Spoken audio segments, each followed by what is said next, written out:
அனைவருக்கும் அன்பான வணக்கம். மாணவ செல்வங்களே, நாம் இயல் 4 கேடின் விழிச்செல்வம் என்ற தலைப்பில் பாடப்பகுதியை பார்த்து வருகிறோம். அதில் விரிவானம் இதழாளர் பாரதி என்ற துணைப்பாட பகுதியை நாம் பார்த்து வருகிறோம். அதன் தொடர்ச்சி பகுதியை இன்று நாம் காண்போம். கல்வி என்பது பள்ளியில் அல்லது கல்லூரியில் மட்டும் பெறப்படுவதன்று. கல்வி கற்பவர் இதழ்களிலும் நடைமுறை அறிவை பெறுவதுடன் அதற்கேற்ப வாழவும் முனைகின்றனர். இவ்விதழ்களில் ஆசிரியர்கள் சமூகத்திற்கு தேவையான பாடங்களை முன்வைக்கின்றனர். சிறந்த பத்திரிகையாளன் நல்ல ஆசான் என்பதில் ஐயமில்லை. பாரதியும் இதற்கு விளக்கன்று. செம்மொழியாக திகழும் நம் மொழி புதிய நடையும் புதிய உடையும் புதிய பொருளும் கொண்டு எழுச்சியுடன் திகழ காரணமாக அமைந்த தமிழ் சிற்பி பாரதியின் மற்றொரு பரிமாணம் இதழியல் பணி அப்படிங்கிறார். அதாவது கல்வி என்பது பள்ளியில் அல்லது கல்லூரியில் மட்டும் பெறப்படுவதில்லை. கல்வி கற்பவர் இதழ்களிலும் நடைமுறை அறிவை பெறுவதுடன் அதற்கேற்ப வாழவும் கூட இந்த சமுதாயத்தில் முனைகின்றனர் சொல்கிறார். இவ்விதழ்களின் ஆசிரியர்கள் சமூகத்திற்கு தேவையான பாடங்களை முன்வைக்கின்றார்கள். அதாவது இதழ்களுடைய ஆசிரியர்கள் அந்த பத்திரிகைகள் அந்த ஆசிரியர் சமூகத்திற்கு தேவையான என்னென்ன தேவையான அந்த உடைய பாடங்களையே முன்வைக்கின்றனர். சிறந்த பத்திரிகையாளன் சிறந்த ஒரு பத்திரிகையாளன் என்னன்னு சொல்கிறாங்கன்னா நல்ல ஆசான் என்பதில் ஐயமில்லை அப்படின்ட்டு சொல்கிறார். பாரதியும் இதற்கு விளக்கன்று. செம்மொழியாக திகழும் நம்ம மொழி புதிய நடையும் புதிய உடையும் புதிய பொருளும் கொண்டு எழுச்சியுடன் திகழ காரணமாக அமைந்த தமிழ் சிற்பி பாரதியின் மற்றொரு பரிமாணம் இதழியல் பணி அப்படின்ட்டு சொல்கிறார். சரி, தொடர்ச்சி பகுதி இன்னும் பார்ப்போம். என்ன சொல்கிறாருன்னா, அந்த அப்பாவும் அன்புள்ள அப்பாவிற்கு, அதாவது மகள் வானதி அப்பாவிற்கு கடிதம் எழுத தொடர பார்த்தோம். அதில் பாரதியை பற்றி அந்த பொண்ணு என்னென்னு கேட்டு இருந்தது. அப்போ திரும்பவும் இந்த இரண்டாவது இந்த பதிவில் என்ன சொல்லுது அப்படின்னு சொல்லி பார்த்தோம்னா, பாரதியை பற்றி, அப்பா பாரதி யானை மிதித்து சாகவில்லை, வறுமை மிதித்து செத்தார் என எங்கேயோ கவி தத்துவமாக படித்த நினைவு.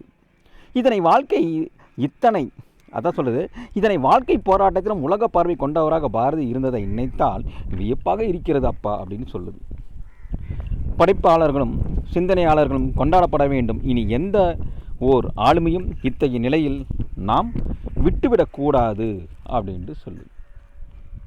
அதான் சொல்லுது, அப்பா பாரதி யானை மிதித்து சாகவில்லை அப்பா, வறுமை மிதித்து செத்தார் என எங்கேயோ கவி தத்துவமாக படித்த நினைவு. இத்தனை வாழ்க்கை போராட்டத்திலும் உலக பார்வை கொண்டவராக பாரதி இருந்ததை நினைத்தால், அப்படி நினைத்து பார்க்கும்போது கூட வியப்பாக இருக்குதுப்பா.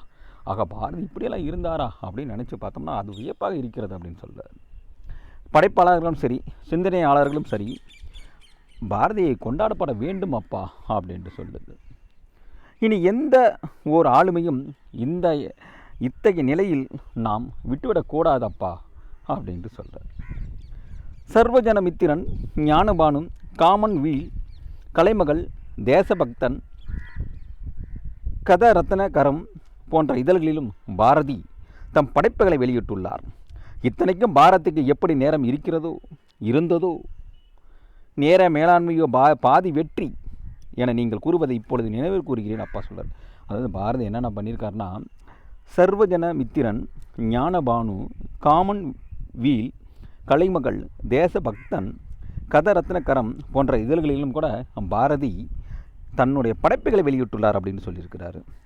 ஆனால் இதுக்கெல்லாம் எப்படி இந்த பாரதிக்கு நேரம் இருந்ததோ தெரியவில்லையே அப்பா அப்படின்ட்டு கேள்வி கேட்குது. இதுக்கெல்லாம் காரணம் நேர மேலாண்மையே பாதி வெற்றி என நீங்கள் கூறுவதையை இப்பொழுது நான் நினைவு கொண்டு பார்க்கிறேன் அப்பா அப்படின்ட்டு என்ன பண்ணுறது, அந்த அப்பா அந்த வானதி தன்னோட அப்பாவிடம் கடிதத்தில் எழுதுது. தம் பெயரையும் தம்மையும் முன்னிலைப்படுத்திக் கொள்ள விரும்பும் மனிதர்கள் இடையில் தான் என்ற ஒன்றை ஒலித்தவர் பாரதி.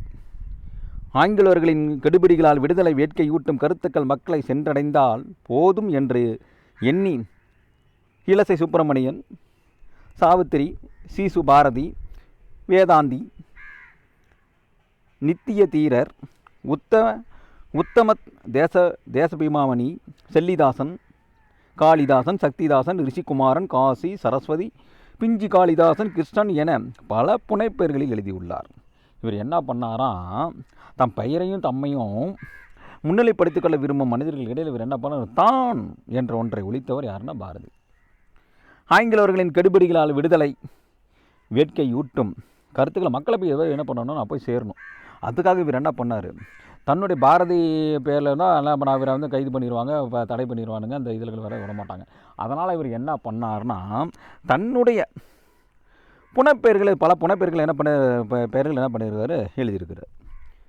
அதை பார்த்து இல்லசை சுப்பிரமணியன் ஒரு பேரில், சாவித்திரி, இவர் அப்படி பேரை வச்சு என்ன பண்ணியிருக்காரு, எழுதியிருக்கிறார். சிசு பாரதி, வேதாந்தி, நித்திய தீரர், அப்போ உத்தம தேசபிமானி, செல்லிதாசன், காளிதாசன், சத்திதாசன், ரிஷிகுமாரன், காசி, சரஸ்வதி, பிஞ்சு காளிதாசன், இப்படி கிருஷ்ணன் என பல புனைப்பெயர்கள் என்ன பண்ணியிருக்காரு, அப்படி எழுதியுள்ளார். அது மட்டும் இல்லாமல் கருத்துடன் காட்சியும் இடம்பெறுவது வாசகரை கவரும் தானே அப்பா சொல்கிறார். கருத்துடன் காட்சியும் இடம்பெறுவது வாசகர்களை கவரும் தானே அப்பா அப்படின்னு கேட்குது. ஆமாம், பாரதி அன்று தம் பணியாற்ற இதழ்களில் கருத்து படங்களையும் கேலி சித்திரங்களையும் வெளியிட்டுள்ளார். தமிழ் இதழியல் துறையில் முதலாக கருத்து படங்களை அறிமுகப்படுத்தியவர் பாரதி தானே. லண்டன் பஞ்ச், ஹிந்தி பஞ்ச் முதலிய கருத்து படங்களை கொண்ட இதழ்களை பார்த்த பாரதி தமிழில் என்ன பண்ணார்னா, சித்திரவழி என்ற பெயரில் கருத்து படங்களை மட்டுமே கொண்ட இதழ் ஒன்றையும் நடத்த விரும்பினார்.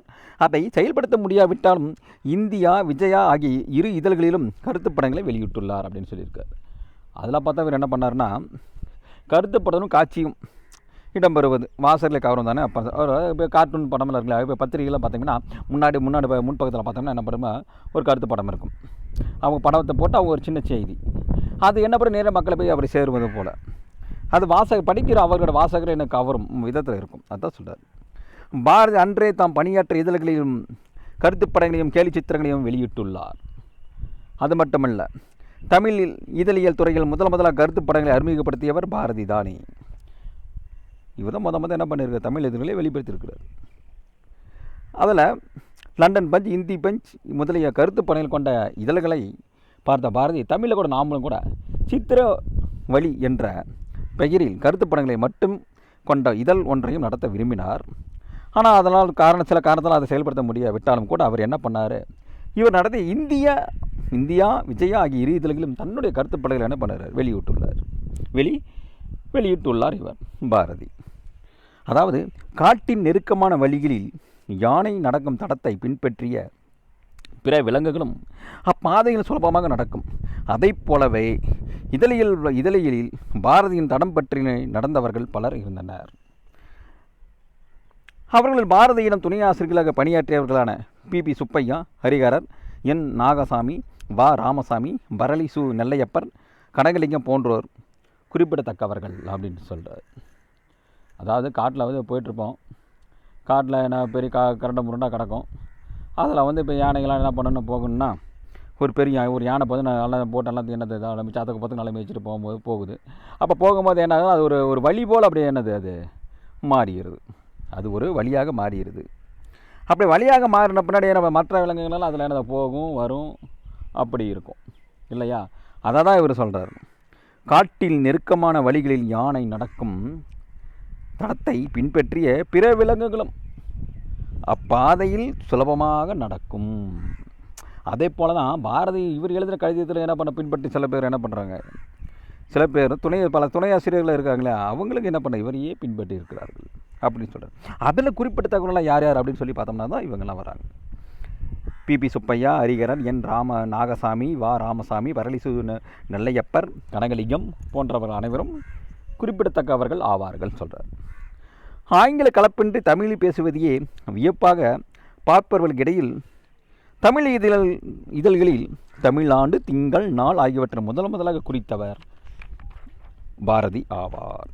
ஆங்கில கலப்பின்றி தமிழில் பேசுவதையே வியப்பாக பார்த்தவர்களுக்கு அவர்களுக்கு மத்தியிலே தமிழ் இதழ்களில் தமிழாண்டு, திங்கள், நாள் ஆகியவற்றை முதலாக குறித்தவர் யார் அப்படின்னு சொல்லி பார்த்தோம்னா அவர் யார், பாரதி.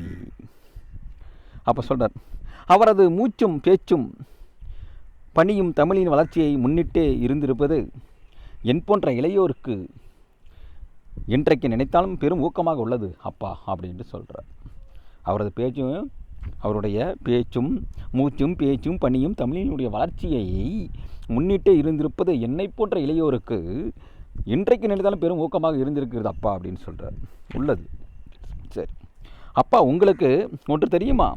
பெண் விடுதலைக்காக பாடுபட்ட பாரதி பெண்களுக்காக தமது சக்கரவர்த்தினி இதழில் குரல் வெண்பா எழுதியுள்ளார் அப்படின்னு சொல்லியிருக்குது.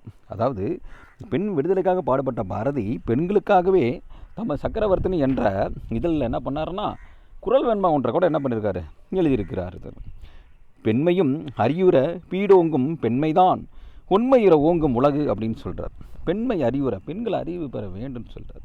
பீடோங்கும், அது உயர்ந்த நிலைக்கு வளர்ச்சி பெறுவது, உயர்ந்த நிலைக்கு செல்வது யார்? பெண்மைதான் அப்படிங்கிறார். அப்படிப்பட்ட பெண்மை உண்மையுற ஓங்கும் உலகு, பெண்மையை போற்றி வழங்கப்படுற உலகு அப்படின்னு சொல்கிறார். பெண்கள் தான் சொல்கிறோம்ல, பெண்கள் நம் நாட்டினுடைய கண்கள் அப்படின்லாம் சொல்கிறோம் இல்லையா? அதுபோல் பெண்கள் படித்து நல்ல நிலைக்கு வர வேண்டும், அவர்கள் இந்த உலகமானதை போற்றி வணங்க வேண்டும் அப்படின்ட்டு சொல்கிறார்.